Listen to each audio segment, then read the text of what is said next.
গেলো মনে বেড়ে গেছে তাই না গেল।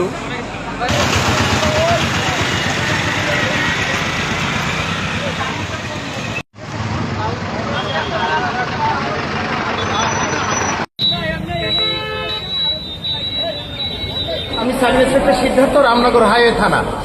আমরা আমাদের জরুরি মোবাইল ডিউটি করাকালে বিকেল 5টা 15 একটা সংবাদ পাই যে আবালপুর প্রাইমারি স্কুলের মাঠের সামনে একটা মোটরসাইকেলের সাথে বাসের দুর্ঘটনা ঘটে।